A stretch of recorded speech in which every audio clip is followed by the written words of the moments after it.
appeal the matter of Gregor Fisken Ltd and Yes, Mr. Shepherd. My Lord, my Lady, I appear for the appellant, Mr. Carl, and Mr. William Hooper for the respondent, Gregor Fisken Ltd, who also has a cross appeal in relation to the claim for delivery up. As you will have observed, it was one of your number, Lord Justice Mayles, who granted Mr. Carl permission to appeal. Mr. Hooper appeared below. I did not. So J. Benny Esset. But my Lord, may I first be permitted a personal indulgence, and that is to express my delight at being back in a courtroom after 14 months of staring at monitors in front of real judges in a real case. Well, thank you for saying that. Can we echo it? Certainly, speaking for myself, it's the first time in at least 9 months that we've had an in-court hearing, and it's different. And my Lord, what better case than a case about an extremely rare $44 million Ferrari, which only 36 were made between 1962 and 1964, a car that was the cherished property of Mr. Carl, a US citizen and collector of classic cars who'd owned what was the jewel in the crown of his collection since 1997, which he was selling. My Lords and my Lady will have read the skeletons and the judgment of His Honour Judge Pearce and the documents in the core bundle, and you may possibly have delved into the supplementary bundle, so I'm going to proceed on that basis unless told otherwise.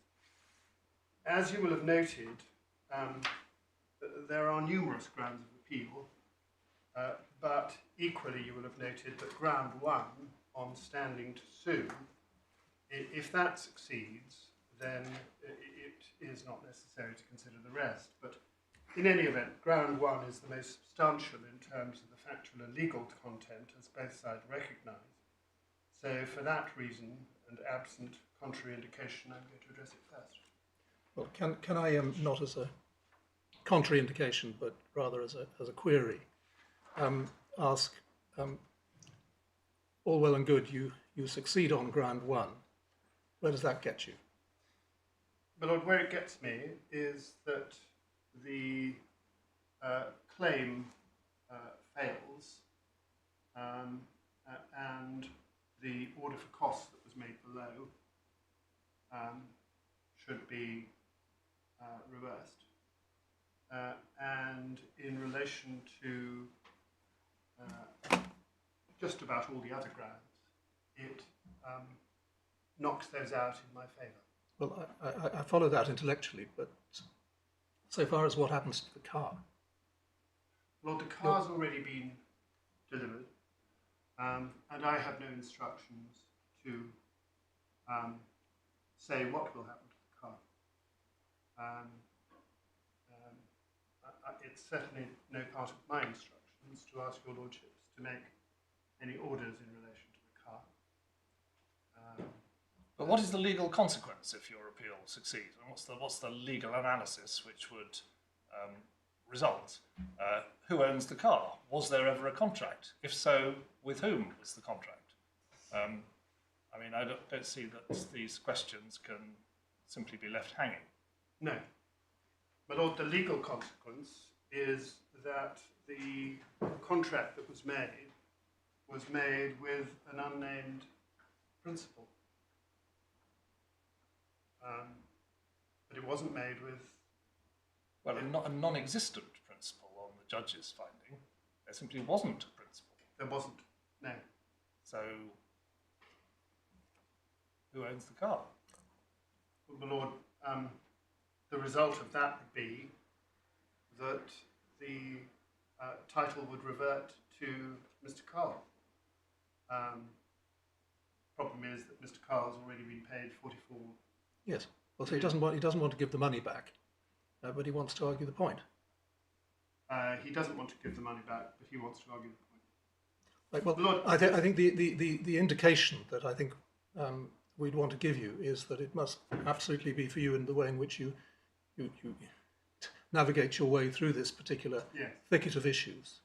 But I think that for ourselves, I think we're probably more interested in the issues, for example, as relating to delivery, the issues relating to the scope of the contract, whether it included the gearbox within the contract, and particularly the issue concerning whether a fee was, in the circumstances that arose, payable. Yes. Because that, in the end, is what really matters to the parties, Yes. with all the cost consequences, no doubt, that have flowed in the meantime. Yes. Well, my lord, with that indication, can I take it in this way, that the short route to the appellant succeeding is to take up the judgment and go to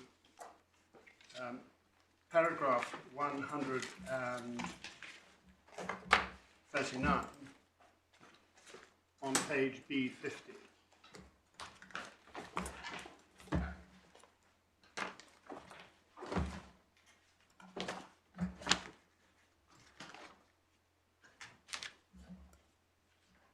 And my lords, this is where the judge's analysis on standing to sue is contained in the judgment. And as you will have seen, we say that, and indeed Lord Justice Jackson will recall from Hamid and Francis. Different Jackson. But he sets out the test at 142. But then, with great respect to him, misapplies it. The test being extrinsic evidence is admissible to assist in the resolution of the issue of identity, but he excludes it. Secondly, there's the objective approach that's required, but he includes the subjective. Then he says that misdescription can, taking out Lord Justice Jackson's test, can be corrected by construction, but this isn't necessarily a misdescription case. Then no automatic relaxation of the parole evidence rule, but the person who signed is the contracting party unless the document makes clear that he's an agent, or, which is applicable here, both parties knew objectively that he was signing as agent or as company officer. And here we submit that there are, and I can take this very briefly, 5 errors.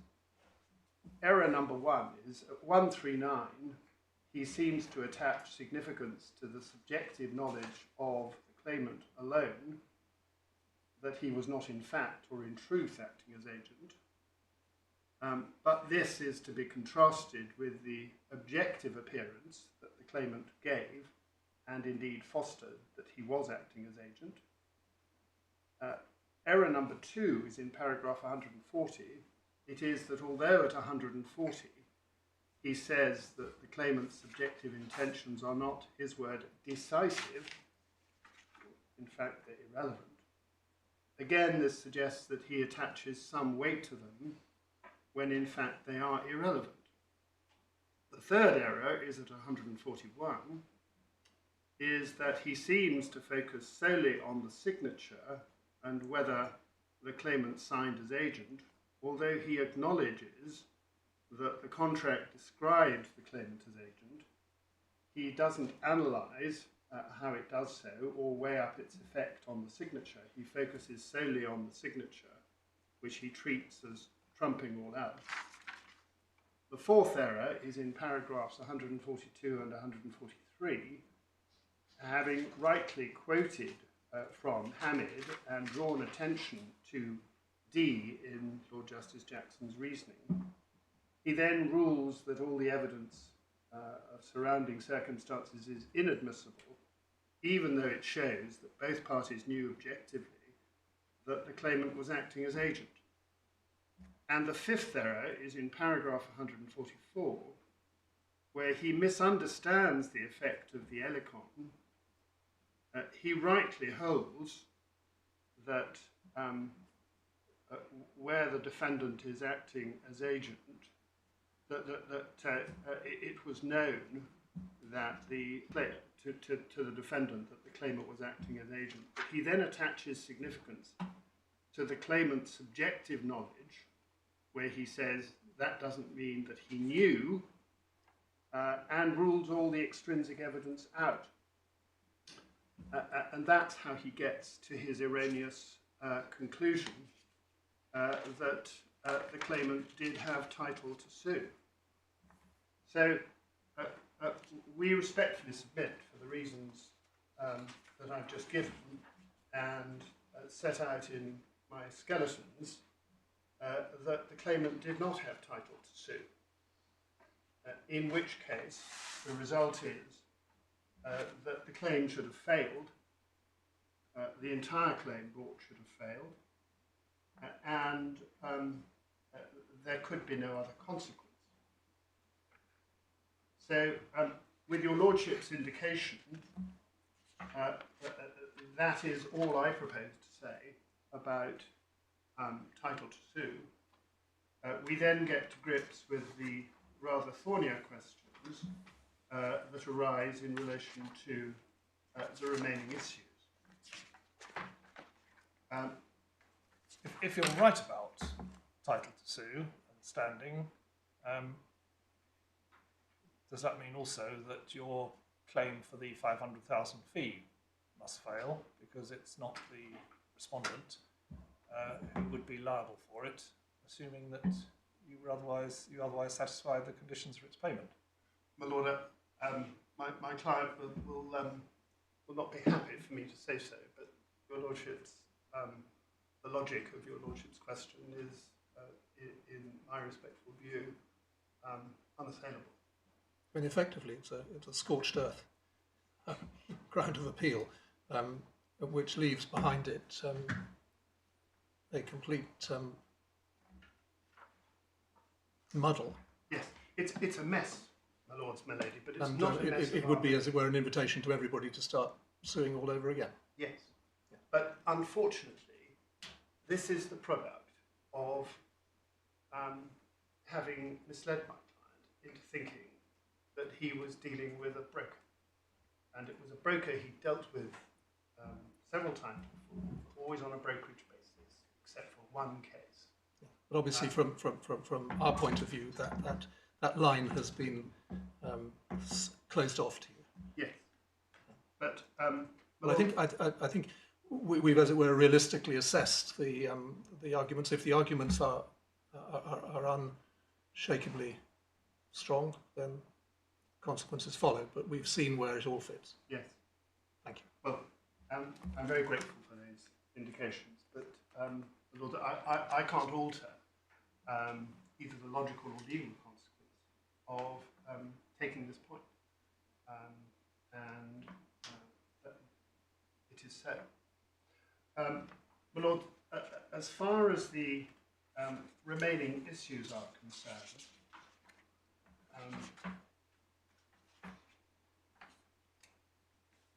can I group them together and thereby hopefully shorten my oral submissions?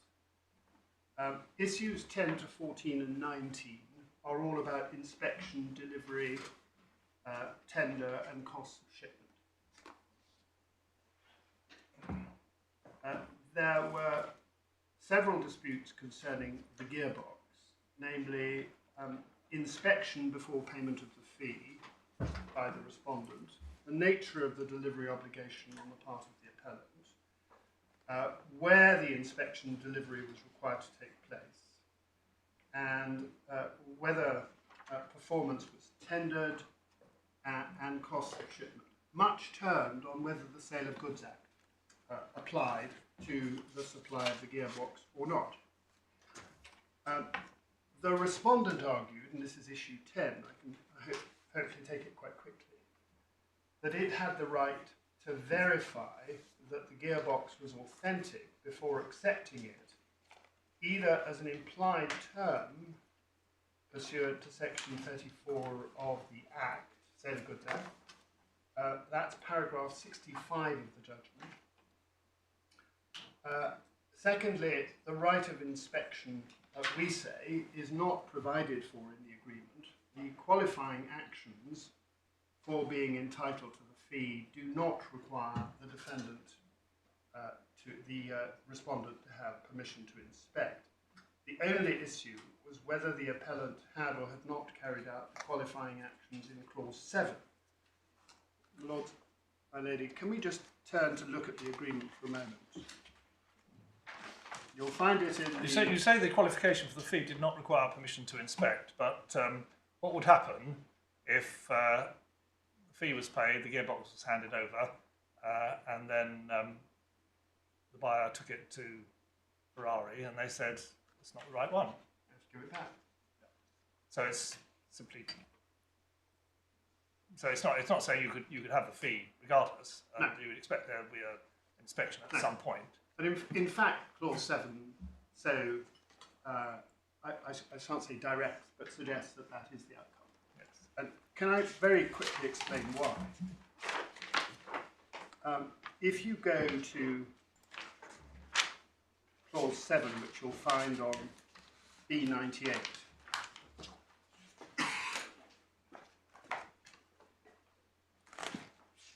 what I say about this is that clause 7 is a freestanding regime, and one has to bear in mind that the price of $44 million was a price for the car with a particular chassis number. It had a gearbox. It was just a replacement gearbox. It wasn't the original gearbox, and it must have been replaced. It wouldn't have been replaced unless there was something wrong with it. So what we're talking about here is the original gearbox having been taken out of the car, another GTO gearbox being installed, but nevertheless, in the circumstances, it was accepted by all parties that the old gearbox, as it were, belonged with the car. But it wasn't part of what was sold. What was sold is described in the agreement in clause 1, 1.1, the car to be sold is the 1962 Ferrari GTO chassis number 3387GT. The GTO is US registered, all taxes paid. No mention of the gearbox. And in sale and purchase, seller agrees to sell and buyer agrees to buy for that cash consideration. Again, no mention of the gearbox. Why should there be? Any more than there would be mention of any other part of the car that had been replaced. Then one gets to clause 7, the gearbox, which merits its own heading. And 7.1, at the date of this agreement, seller doesn't have possession of the gearbox numbered N2, originally delivered with the GTO. Seller believes the gearbox to have been delivered into the care of Bruce Canepa of Canepa in Scotts Valley, USA. Sellers corresponded with Canepa regarding the whereabouts of the gearbox, but Canepa's advised they haven't been able to locate it. So that's the state of play at the date of the agreement. It's agreed that the purchase price reflects adjustment for a diminution in value caused by seller's inability. So one is already seeing that it's the car minus the gearbox that is being sold, and the price expressly reflects that. And then 7.4, in consideration of the buyer accepting the GTO without the gearbox. Sorry, just pausing on 7.3. You've ascribed a meaning to that which doesn't seem to me to be an obvious meaning. There are two possibilities, are there not? That you pay less because you haven't bought the gearbox, or you pay less because you haven't been given the gearbox. It's obviously more valuable to a buyer to have it all under his roof, rather than to have the car and then wait for the rest to arrive because of the risks that no doubt follow from not having it. So 7.3 is not, to put it at its mildest, unambiguous, is it? Well, 7.3 reflects the fact that the gearbox may never arrive because nobody knows where it is at the date of this agreement. That's right, but the diminution in value to the seller is the fact, may arise from the fact that he doesn't actually physically possess the gearbox, even if he owns it. That's so, my lord, but the point about the price is that the price already includes a discount for the fact that the gearbox isn't with the car. Yes, but it doesn't. My point to you is it doesn't automatically follow that the gearbox doesn't belong to the buyer.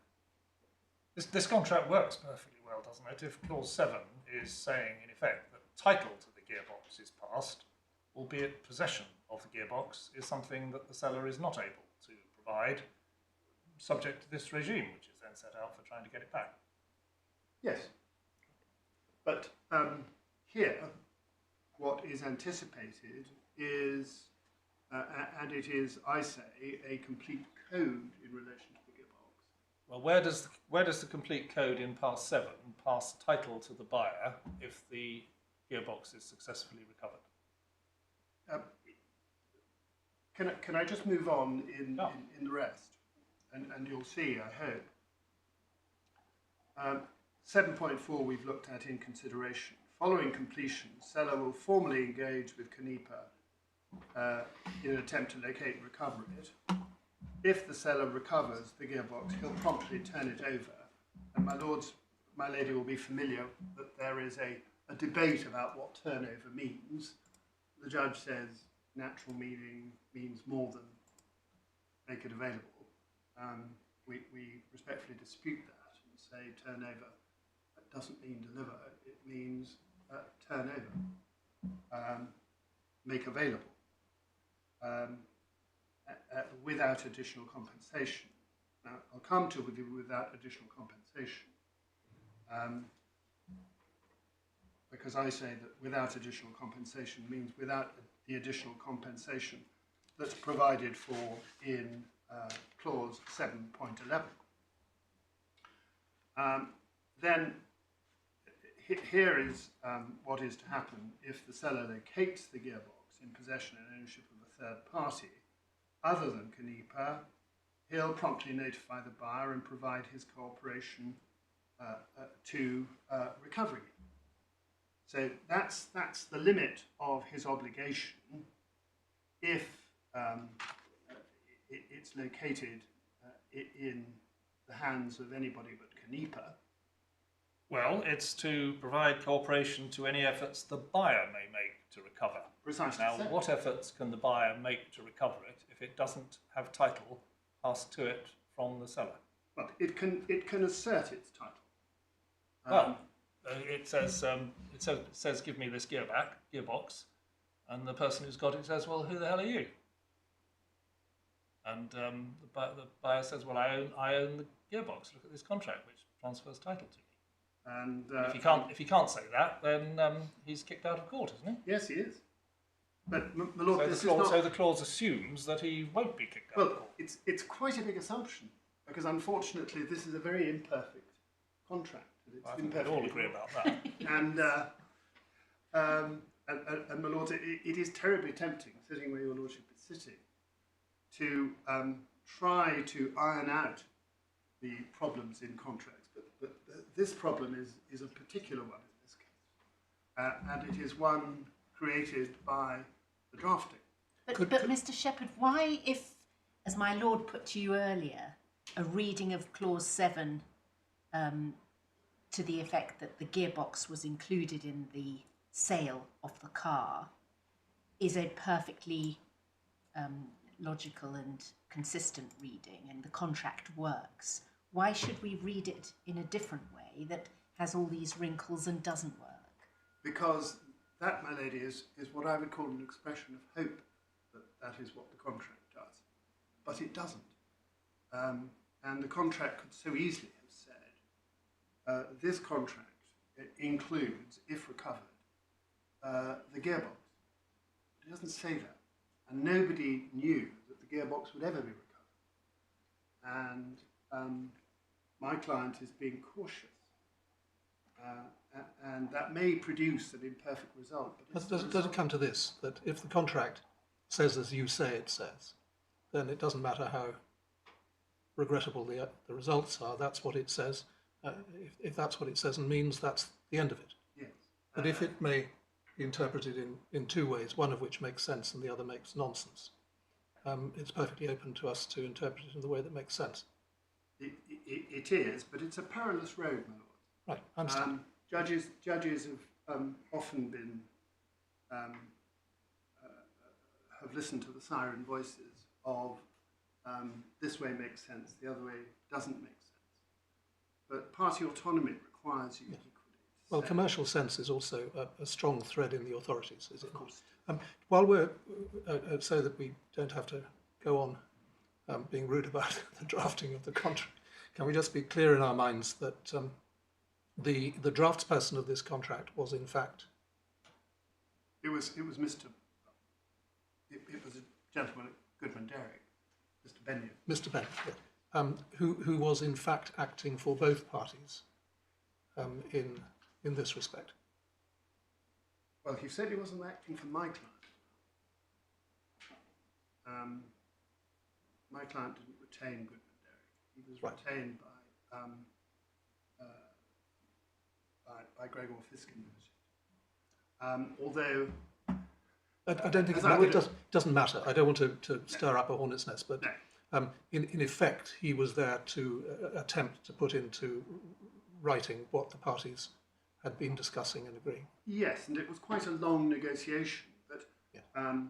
one isn't going to be able to find a quick and easy solution through something like the contra proffer entry rule. Unfortunately, judges used to be terrifically fond of that rule. It's rather gone out of fashion. Unfortunately, the consequences of this imperfect drafting is, in a situation where there was a lot of uncertainty, is, as I submit, but one that the court simply has to live with. Now, so as not to be too glib about it, I'm not counselling commercial absurdity. I say that the parties have simply provided a code that works in certain circumstances, and proving to whoever had the gearbox that the buyer was the owner of the gearbox is not an easy thing. There is no bill of sale in relation to the gearbox, and the gearbox is not mentioned amongst the things sold. It's a problem that's endemic with this particular scheme that the parties have adopted. And you'll see that clause 7 goes on to deal in 7.8 with the conditions for the payment of the fee. And you'll see that there's a provision in relation to legal costs and the sharing of them. And at 7.9, if such correspondence or legal process secures the payment of compensation or court-ordered damages are awarded, then any such sum after reimbursement shall be allocated between the buyer and seller equally, subject to a cap on the sum payable to the buyer under this clause of $500,000. 7.10, if such formal correspondence or legal process secures custody of the gearbox, then seller shall forthwith deliver the gearbox to the buyer. So that uses the language of delivery. But we are principally concerned with the Canepa situation, which is at 7.6. So when it's delivered under clause 7.10, is that when title passes?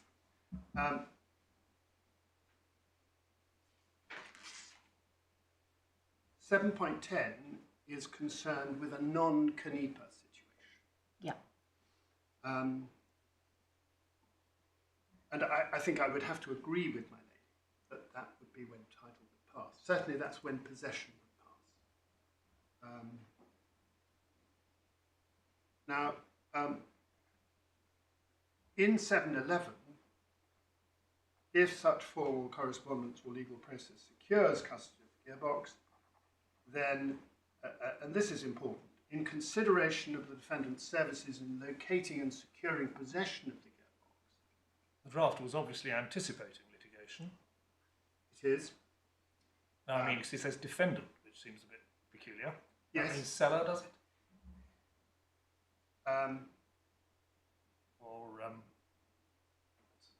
Probably another slip in the drafting, my lord.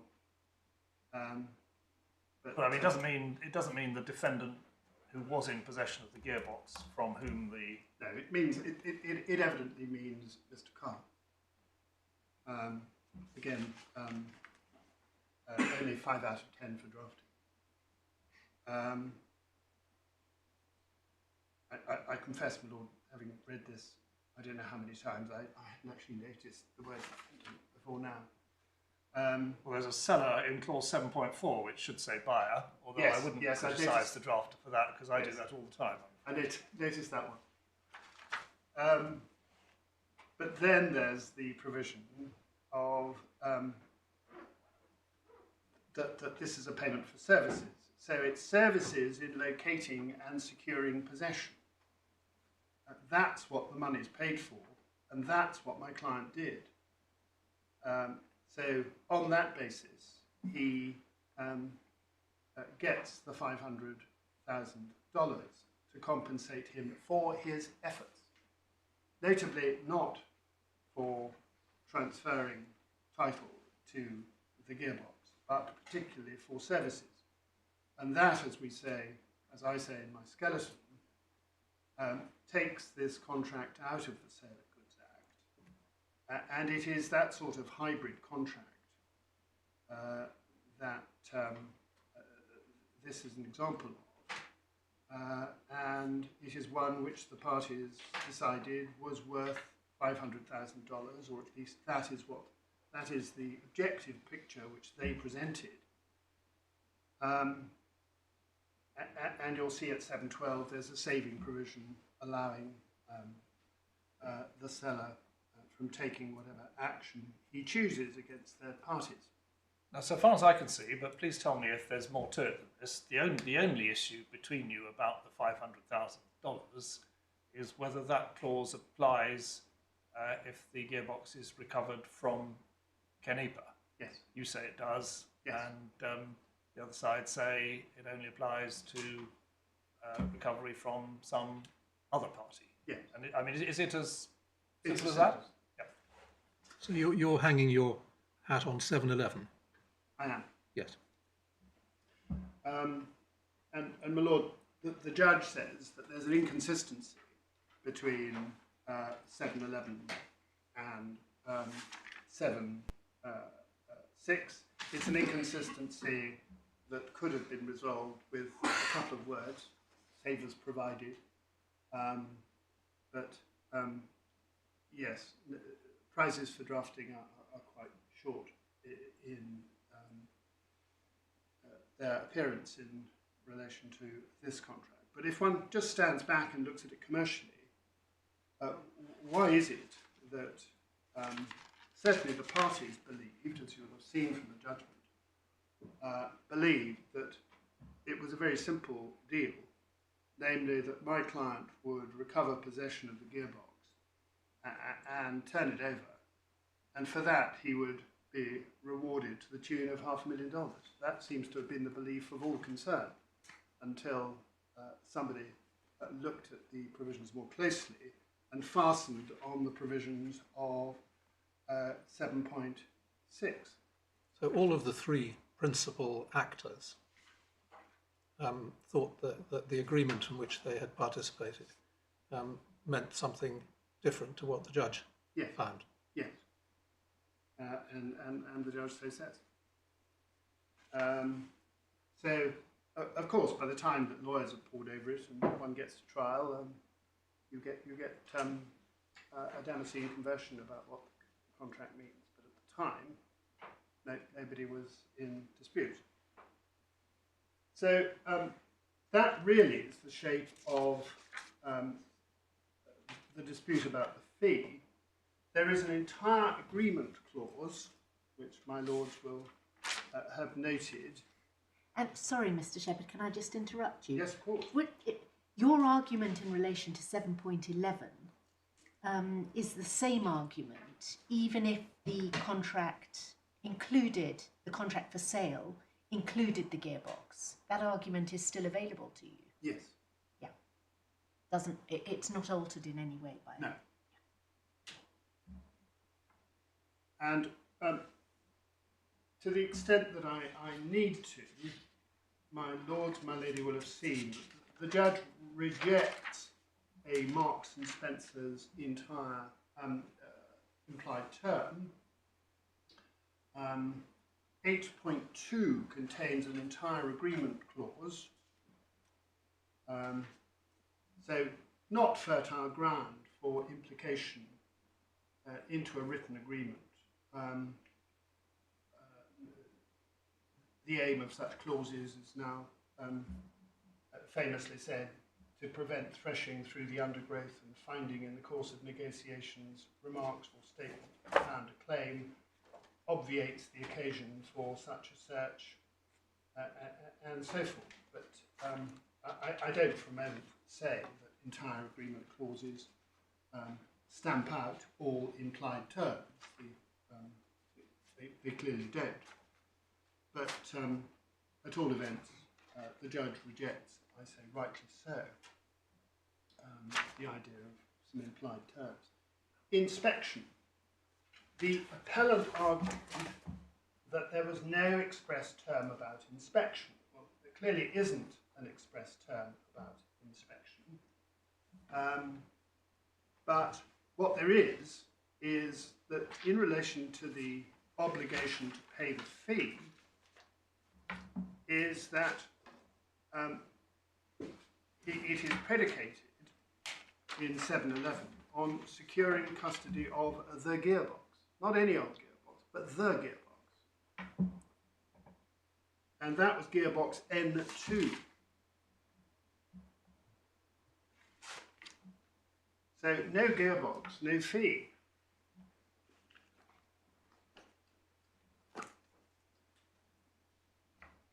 The appellant's submission was that the Sale of Goods Act didn't apply.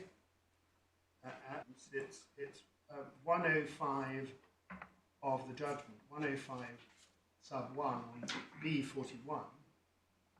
The appellant argued that the Act didn't apply because it wasn't a sale of the gearbox, but simply a personal obligation aimed at locating and then turning the gearbox over to the buyer. There was no price for the gearbox as such. Again, see paragraph 105 of the judgment. The primary case put forward is that the Act does not apply, but in the alternative, the appellant disputed the construction of the right of examination provided for in section 34 of the Act. The appellant contended that the judge was wrong to reject the non-applicability argument for essentially the following reasons, which I can deal with very quickly. First, the car being sold is described by reference to a chassis number. There's no reference to the gearbox in the definition of the GTO or to any other parts previously fitted. Section 7 is an entire code. 2, the cash consideration excludes the gearbox. See paragraph 2, no mention of the gearbox. 3, the provision for payment in clause 4 and completion, title and delivery in clause 5 again makes no mention of the gearbox. The only mention of payment is in connection with the gearbox is 711. 5, the passing of title was to be reflected in the execution of a bill of sale, and the sale therefore takes place before the gearbox comes into play at all, as does delivery under clause 5.3. 6, at 181, the court rightly accepted that title to the gearbox did not pass with the GTO. And 7, the same can be said for the warranties in clause 6. They're not referable to the gearbox. And then I've taken you through clauses 7.1 to 3, which make clear that the purchase price is in the purchase agreement's been adjusted, and 7.4 makes it clear that the quid pro quo for accepting the GTO is the seller using his best endeavours to recover it. That's an undertaking to form a personal obligation. And I say none of the wording that follows is consistent with the sale of the gearbox by the seller to the buyer, and the language of sale and purchase, even to a pretty poor draftsman, is well known to all lawyers, and it would have been used had it been intended.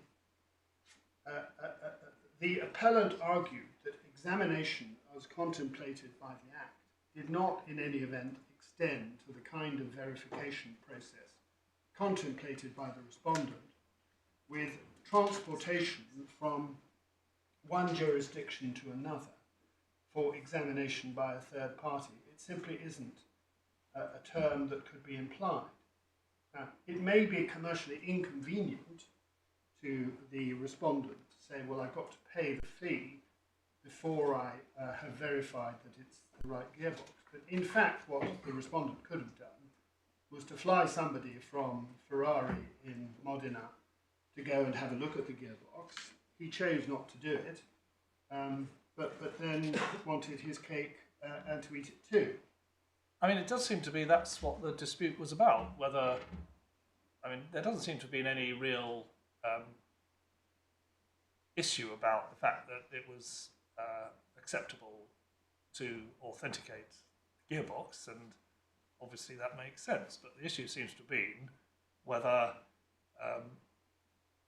Mr. Carl should ship it to Italy or whether somebody should come from Italy to California, and that seems a very trivial thing for the parties to have fallen out about. I mean, what would be the cost of sending it to Italy, or indeed an air ticket from Italy to California and back? Well, I can't speculate but how much it would cost to send it to Italy, but a gearbox is a pretty substantial piece of machinery, and sending it to Italy would have risk, and somebody would have to pay the shipping costs, the insurance costs, and so forth. It would have seemed much simpler to get somebody on an aeroplane and nip over to Los Angeles and verify the gearbox. So you say then that if the Act applies, it only says the seller must give a reasonable opportunity, and that could be done in that way? Yes. Yes, I see. What makes it clear beyond doubt is that if the gearbox is recovered and handed over, what's still described as a fee is payable to compensate the seller for his efforts, and that's plainly not the price. Could we just unpick Yes. the happily the whereabouts of the gearbox is now known, and so there remains a dispute between the parties as to treating this issue in isolation for the moment, as to who should verify it as being genuine and how that should be done. But as my lord says, that in relative terms, that's just a matter of practicality and some expense for somebody. But everybody in general wishes to reunite the gearbox with the car. What is the particular consequence beyond the practicalities of authentication that follows from which of you is right about whether it had to be authenticated in California or in Modena or somewhere else? Well, the practical implication is that my client didn't want to have the obligation of paying for that process. Yes, but I mean, that is, by this stage, as it were, in the proceedings, which I appreciate is not the time for decision, that is a relative detail by now. And no doubt, if there's any sense in the world, the gearbox will be reunited with the car someday, someplace, if it's genuine. Yes. Subject, of course, to the issue that arises a little later, which is my client says he tendered the gearbox, and by that 21st... Yes, but I mean, this is what I want to unpick, which is, I certainly understand that the standoff about who should go and get the gearbox or see the gearbox or whatever it amounts to has got to be resolved. Yes. whether in the way the judge resolved it or in some other way. Yes. But once that is done, what are the downstream consequences of who was right and who was wrong, except as to costs of the litigation? Well, my client's contention is that he offered up the gearbox. Yes, I understand. He says he was right then, and he's right now, and he's always saying that he's right. But what does it matter by this stage? I'm sure there is an answer which I haven't got ready to hand. But once that issue has been resolved, is that resolving that issue is necessary? But is that sufficient, or does it in fact have particular consequences for other important parts of the analysis, Mr. Shepherd? My Lord, I can't think at the moment of what consequence it would have for the analysis. Because, I mean, once one gets into, you know, did you break the contract? Did I break the contract? You know, what does this email amount to in law and so forth? Yes. We may have to go through all that, but I'm anxious to tease out what really matters to the parties from this.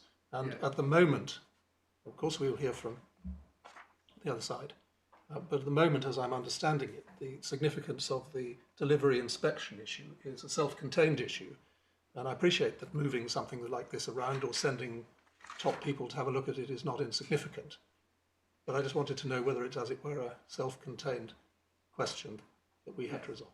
At the moment, I think the best answer I can give you is that it is a self-contained question. But equally, my client would have me say that he did what he had to do, and having offered, and of course the Gearbox is now injuncted as a result of an order made by the California court, as you'll see.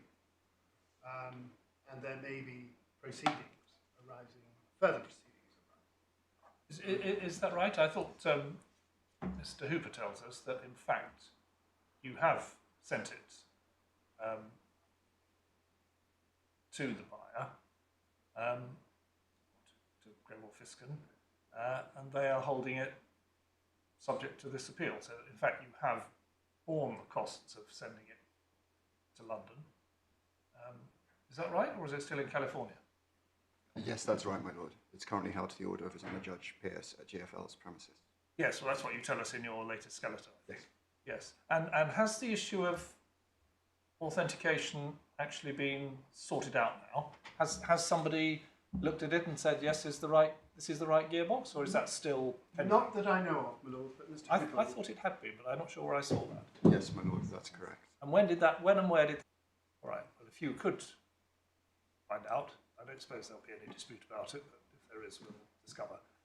But it would, I think, be useful to know whether that is still a pending point, and if it's not, how it was resolved.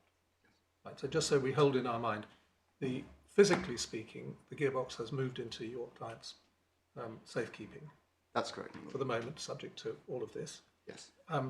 That legally speaking, there is no longer, even if he was entitled to insist upon authentication, there is no longer an authentication debate. Yes, my lord. Right. So, as between the parties, the Gearbox in your client's custody is now regarded as being N2. Yes. All right. Thank you for that. I'm sorry that if that was what you were going to intervene about, I just wanted to hear what Mr. Shepherd. Always indeed, my lord, I'm grateful. Thank you. I'm grateful for that. One so often says that, not meaning it. My lord, my lady, in those circumstances,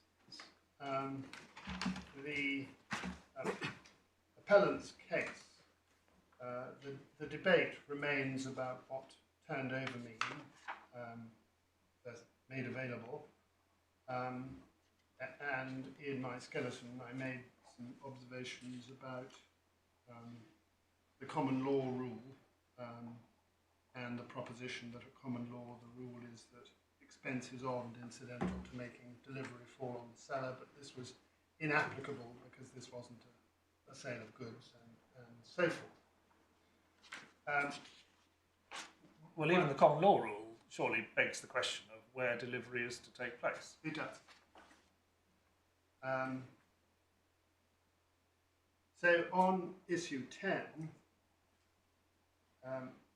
our submission is that the Act didn't apply the agreement makes no provision for inspection. On receipt, according to 711, the obligation to pay the fee arose.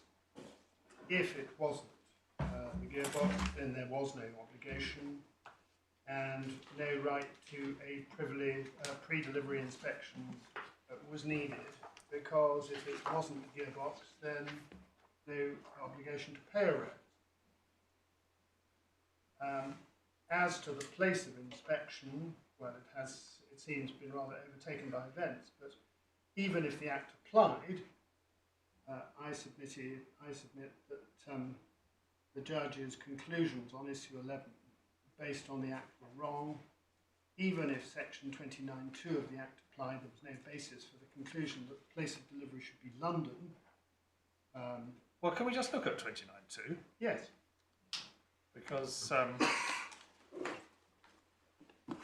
that says if the contract is for the sale of specific goods, which, if the Sale of Goods Act did apply, these were, which to knowledge of the parties when the contract is made are in some other place than the seller's place of business, which it was, then that place is the place of delivery.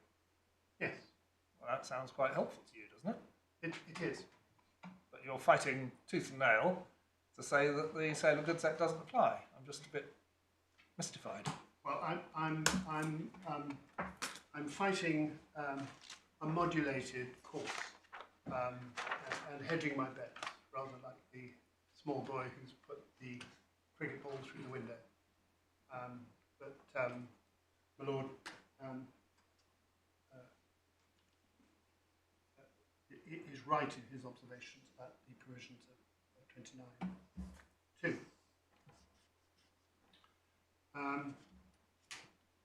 And place of delivery is the seller's place of business if he has one, if not his residence.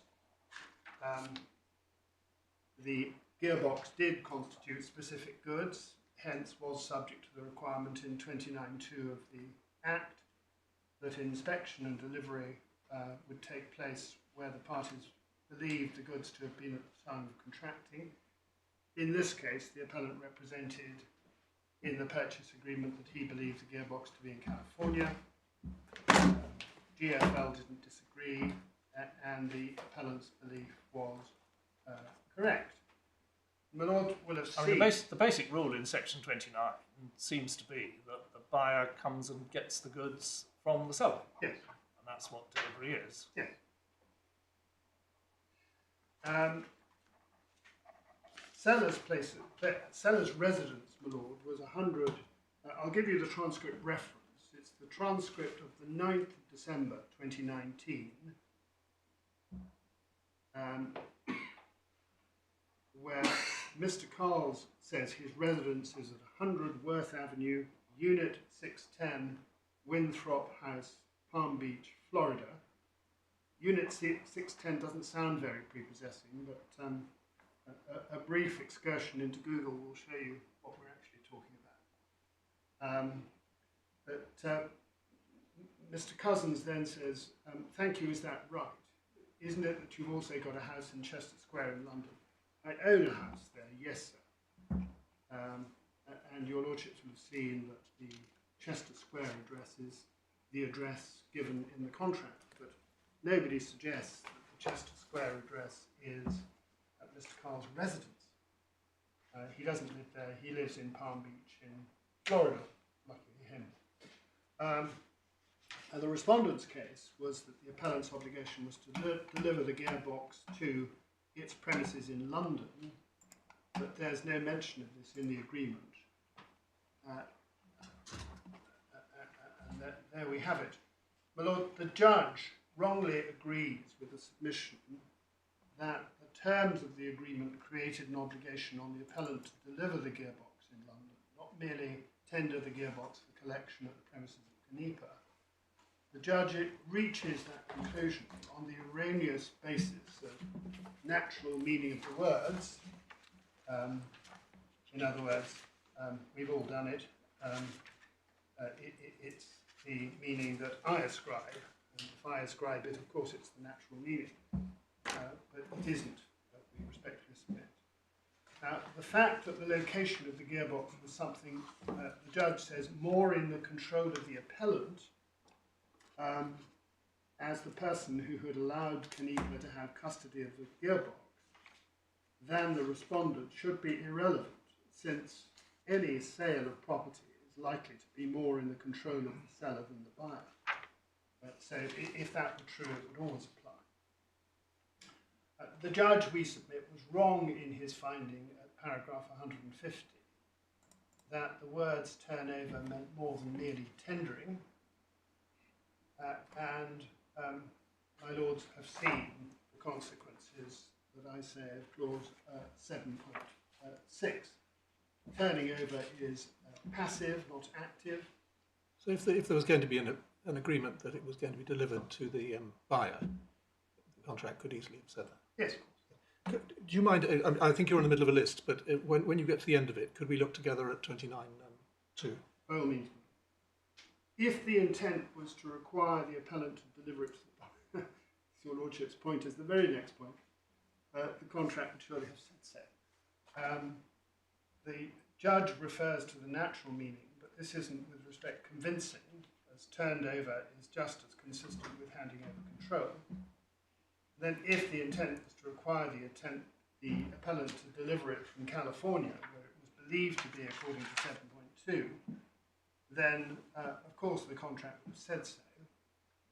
Party autonomy does not require the parties to improve the parties' agreement. And surely if delivery to London was the obligation, it would immediately give rise to questions as to who was going to pay for delivering a piece of machinery potentially 5,500 miles from California to London, a question not addressed in the agreement. Here the buyer was known to be dollar-based, and so the judge was wrong about the nature of that obligation. As far as clause 29 section 29.2 is concerned, my lord,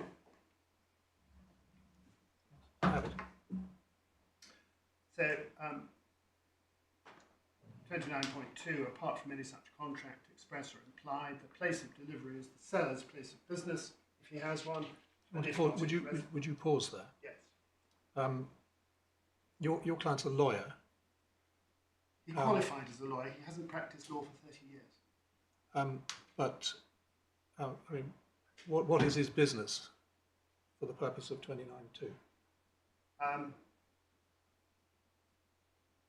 That's a question I'm not totally equipped to answer, but I think he deals in classic cars.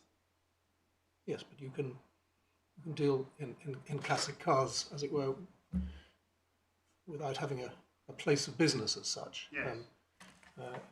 It's not as it were if you're a garage, then it's easy to see where the place of business is where you're working on the cars. But is it your submission that he has a place of business? I don't have a submission about his place of business. I've never You don't have a submission on place of business. I've only had instructions about where his residence is. Yes. Well, when one's considering his residence, what's wrong with Chester Square, which appears at the top of the contract? Well, it's not his residence. It's not where he lives. It's a house he owns. But he owns houses in several places. He owns a house in Washington. So how is the court to assess the residence of somebody like that who moves between numerous addresses? Well, he gave his in evidence. I think I gave your lordship. Yes, you did. It's 100 Worth Avenue, Palm Beach. Well, why does that not appear in the first line of the contract? Well, it doesn't, my lord. I mean, 46 Chester Square can only have got into the contract, presumably, because that's the address which your client gave to Mr. Benyon when Mr. Benyon was drafting the contract. And he said, what address shall I put in the contract for you? Presumably. And Mr. Carl chose not to say unit, whatever it was in Florida. Yes. Because he was physically present during the drafting of this in London. I don't think so, my lord. I think he was in California. I had an image in mind which may be quite incorrect of, as it were, everybody having a difficult meeting. Yes, there was at one stage a meeting, a difficult meeting, from which Mr. Fisken emerges saying that he didn't know what had been agreed. Yeah. So there wasn't one mistake. All right. Well, so we're progressing on through his residence. There's then the second half of 29.2. What place does that have in our deliberation? If the contract is for the sale of political goods, with the knowledge of the parties when the contract is made are in some other place, then that is the place of delivery. Well, the difficulty was that nobody quite knew where the gearbox was. There was a hunch that it was Yes. in Canepa's premises, and that's what 7.2 says. And that's where it was. It turns out to have been. Yeah. Do we know that, or do we know that? I mean, we know they got back to Canepa's premises. If it was somewhere else, there's this story about the disgruntled ex-employee, which the judge didn't feel able to make findings about. Yes. But by January 2018, Yes. by January 2018, it had turned up in California, Yes. as suspected. At Canepa's premises, apparently. All right. So a reading through 29.2 is not altogether straightforward on the rather odd facts of this case, No. with movable gearboxes. By now your lordships and my lady are saying, well, what is Yes, thank you for that. Well, perhaps we ought to notice 29.4 as well, which may be relevant.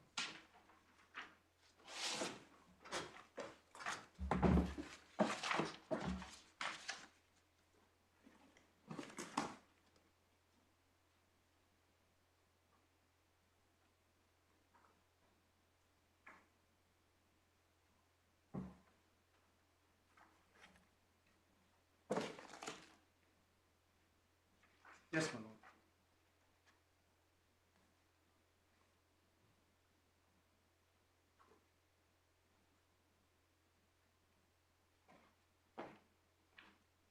Which may be relevant both as reading on to the facts of this case and also by shedding more general light on what is meant by delivery in the sale of goods context.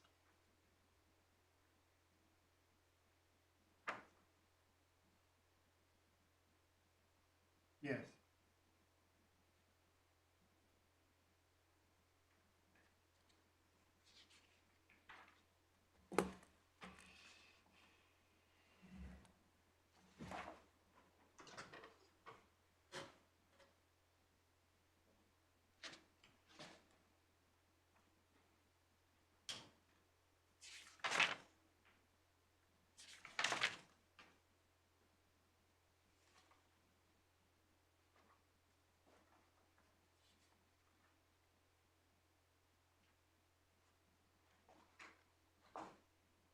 As I understand it, a time came when Canepa was prepared to release the gearbox.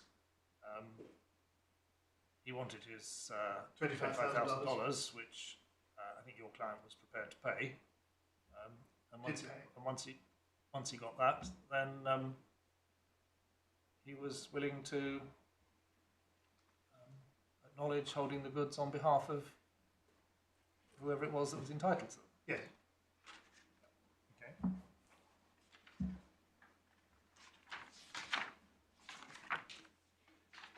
I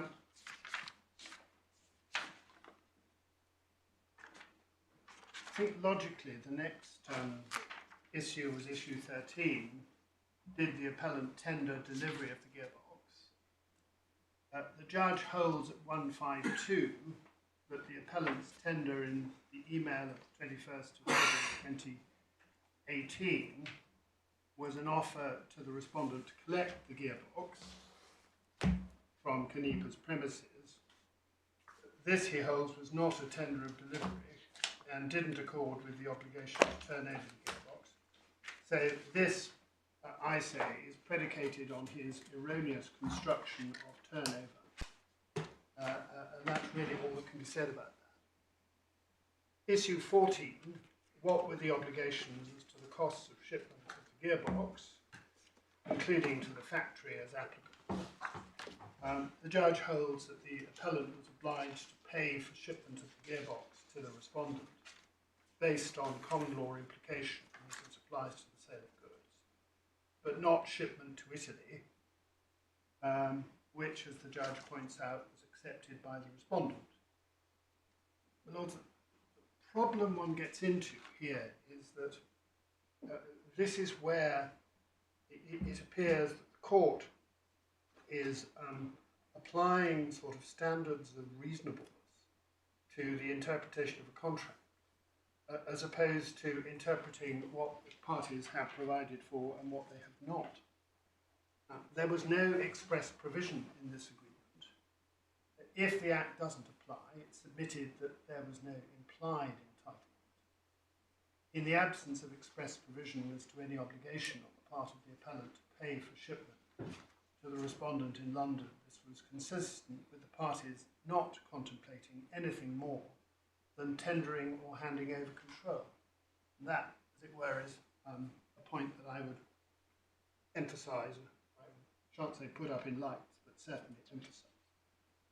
The same applies to the risk associated with carriage of the gearbox. Why was this not provided for if the obligation was to arrange for transportation to London? Here the judge found at 156 B54 that there is a potential inconsistency between 7.6 and 7.11, which you've already noted. The court was able to interpret the mistaken language. With respect, the judge ought to have attempted a synthesis rather than looking for inconsistency.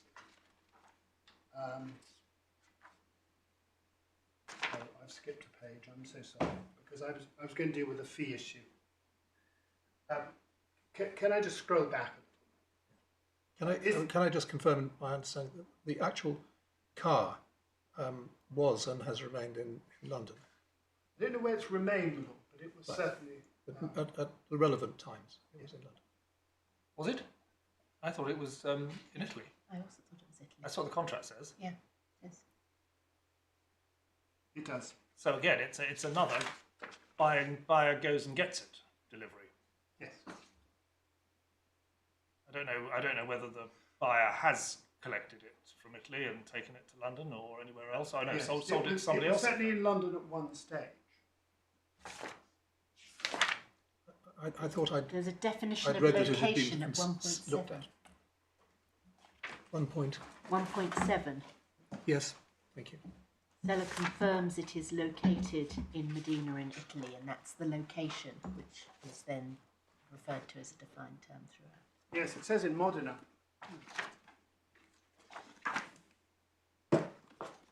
Roman Canepa Pavarotti.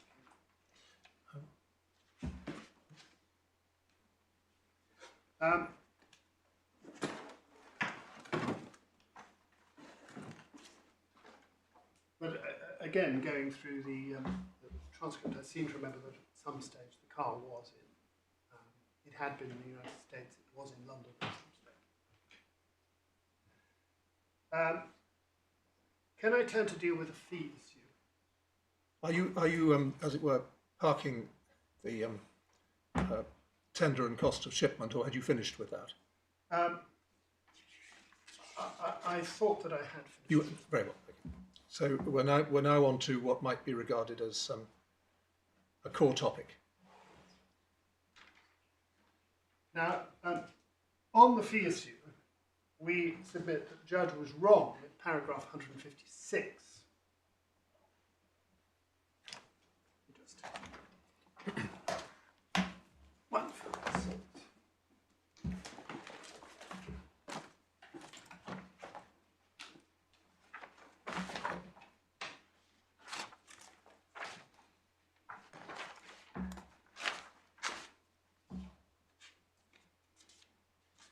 He starts his discussion of the fee issue at 155, talking about a potential inconsistency.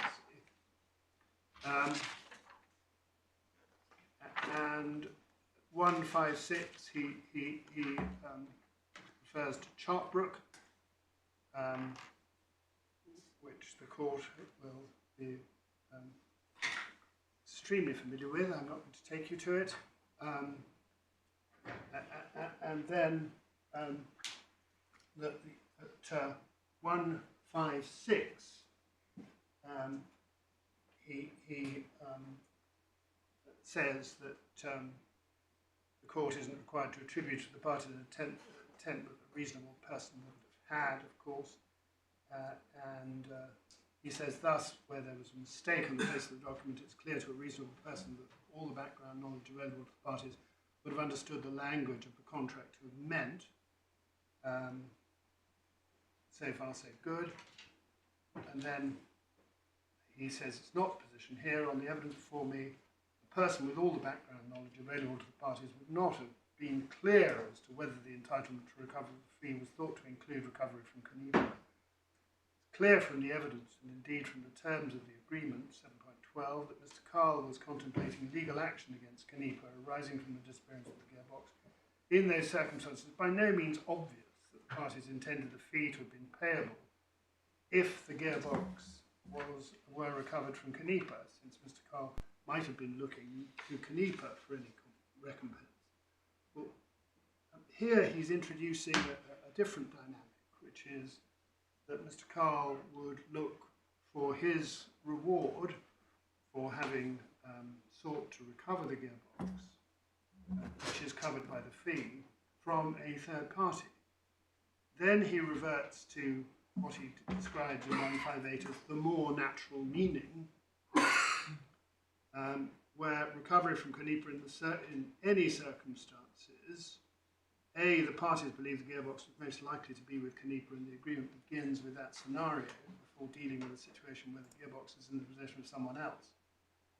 The words of the clause 711 fall into the second scenario, and there's no obvious reason to carry them over to the first. Then he says this, 7.6 is absolute in its assertion. Where recovery is from Canepa, this will be without addition. It says additional compensation to the defendant. Well, additional compensation, if you just go back to the agreement itself,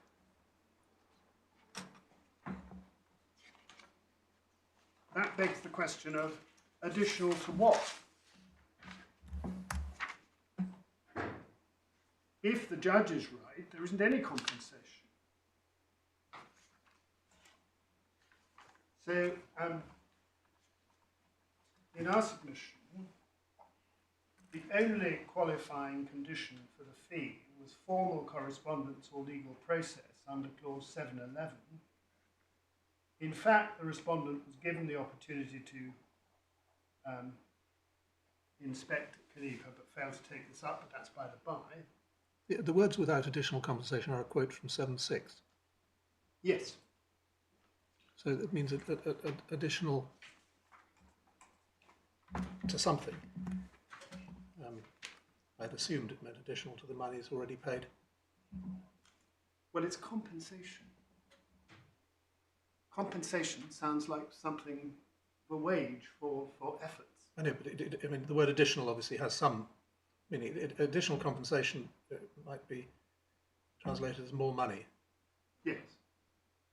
But it sounds as if he'll promptly turn it over. If you read the entire phrase, it seems that the object of 7.6 is that recovery from Canepa requires the Gearbox to be promptly turned over to the seller. And then you can almost put brackets without additional compensation. Turned over to the, should that be buyer? Yes. Yeah. The words without additional compensation also appear in clause 7.7, which is concerned with recovery from a third party. Yes. Which might suggest that they've got nothing to do with the distinction between recovery from Canepa or from a third party, but rather, as my lord I think was suggesting, saying you don't get any more than your 44 million for the car plus the gearbox than you did for the car. You may or may not be entitled to your 500,000, but that depends on later clauses, which set out the conditions on which that will be payable. But the submission that I make is, of course, that if you do qualify under 711, then that in and of itself. Yes. In other words, the combined effect of 7.6 and 7.7 is that if the car is recovered, either from Canepa or from a third party, there is no additional compensation. But that can't mean you don't get your 500,000 because Canepa and a third party covers the whole universe. Exactly.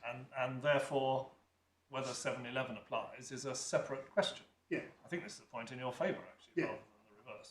Well, I was endeavouring rather badly to make that point. But yes, I say it is a point in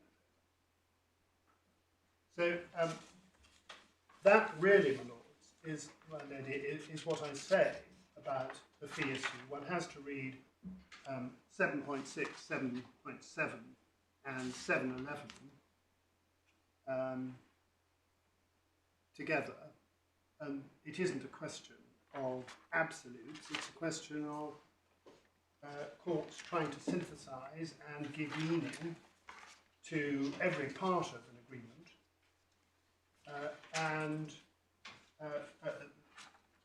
my Lord Justice Males's analysis does exactly that. Can you remind me when the 25,000 surfaces as a figure for that anybody should pay anybody? My Lord, 25,000 seems to have been the amount that Canepa was asking to compensate it for all its time and trouble in having located the gearbox. Yes, so that was a post-contract figure. I think it was known about before contract. No. Right, but that was the sort of thing that Mr. Canepa was going to be wanting in order to get this sorted out. Yeah. Not a whole hill of beans.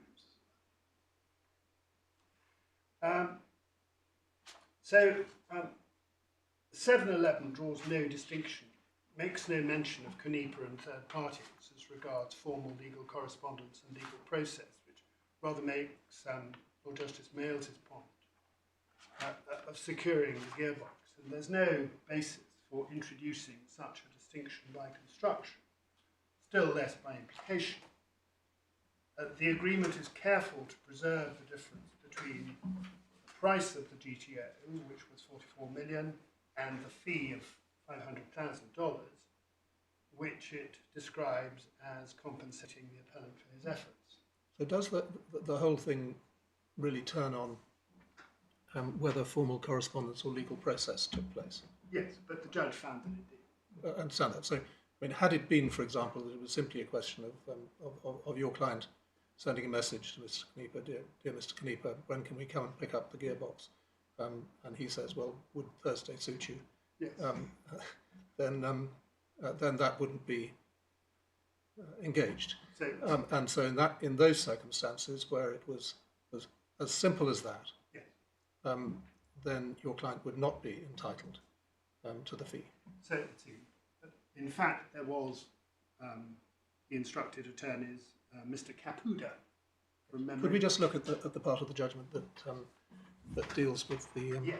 So, ironically, it's in your client's interest for Mr. Canepa to be obstructive, but only slightly obstructive. No, Mr. Canepa is... Yes, it is. Mr. Caputa is the lawyer who was instructed. Right, but let's just see what the judge's findings of fact were about that, shall we? Yes.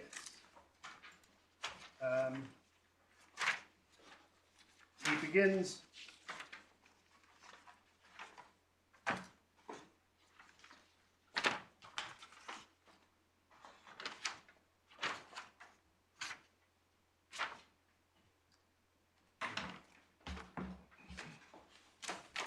I think on the fee issue, one has to go back to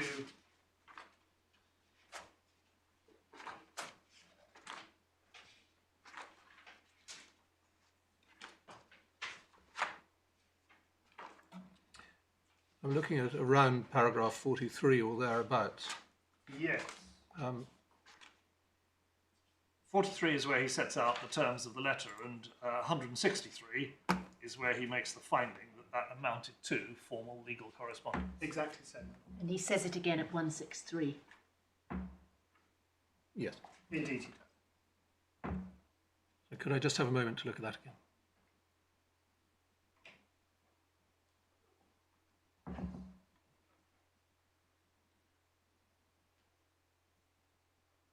Saying he's got no hesitation in finding.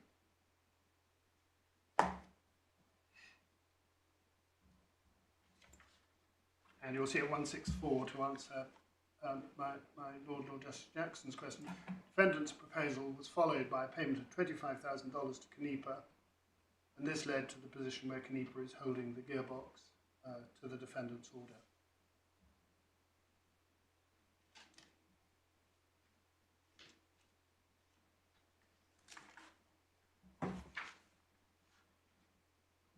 Right, and there's no going behind those findings. No. So, if the appellant is right about issue 2, it would follow that the learned judge was wrong on issues 3 and 4, so these stand or fall together. The termination issues 15 and 16, the question there is whether GFL's email of the 21st of February 2018 was a repudiatory or anticipatory breach. He deals with this at 174B58. Before we delve into that, can you just explain why this issue matters? I mean, as I understand it, you say that there was a repudiation of the contract which you accepted,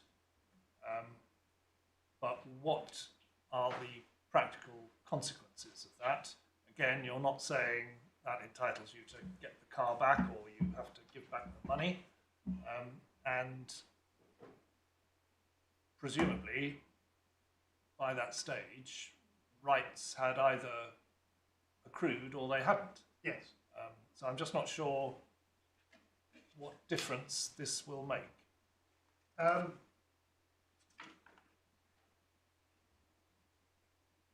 Lord, I think the answer is not much. It may be relevant to costs because it was an issue that was determined against me. Yes. Well, I wonder whether you must obviously take a view about it, but if that's all it is, it may be something which, if it ignites enthusiasm in Mr. Hooper, you could deal with in reply. Well, just for your note, it's 174 where the judge holds that the 21st of February email accorded precisely with the respondent's contractual obligations.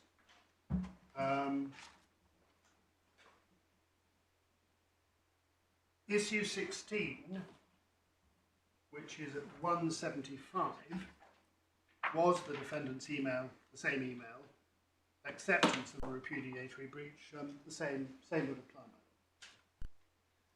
apply. Issue 17 does the respondent's case as to the appellant's non-entitlement fee constitute a repudiatory breach. I think I would have to say that the judge's conclusion falls into the same category. And issue 18 was or is the agreement terminated. The judge was wrong to conclude that the agreement hadn't been terminated for the reasons in issues 15, 16 and 17. Issue 8 I can deal with very quickly. Well, as to all of those, is that in the same category then as the original title to sue issue? That it's all in rather the same terrain. And pretty much finally, my lord, apart from there is going to have to be a working out, depending on your lordship's and my lady's judgment, there is going to have to be some working out as to where all this is. Well, the trouble about this level of litigation about one piece of kit is that it attracts such a long tail. Yes. Satellite, well, not satellite, but a long tail in which it sets. On issue 8, was consideration paid for the gearbox insofar as it matters? The judge's conclusion of 182 depended on his findings in relation to issue 2. That, I say, the conclusion was wrong in light of clause 7.3. Is issue 8 in your grounds of appeal?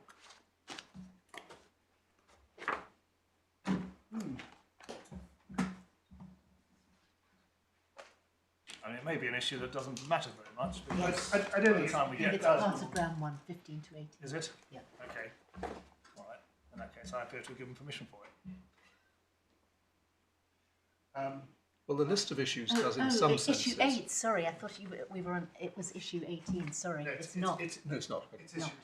Sorry, Well, in my some mistake. senses, it does seem as if every possible student question of contract has been Yeah, identified arising out of this farrago. and turned into an issue. But I mean, I think we're succeeding, and no doubt will continue to succeed in identifying the points that really matter to the parties. Yes. Lord, my lady, unless there's any other particular matter that I can help on, that was what I was going to say at this stage. No. Well, thank you very much indeed, Mr. Shepherd, nonetheless effective for being brief. Thank you. What we'll do now, I think, is to take a 10-minute break, just to allow the parties to stretch their legs, and we'll return then at 11:35.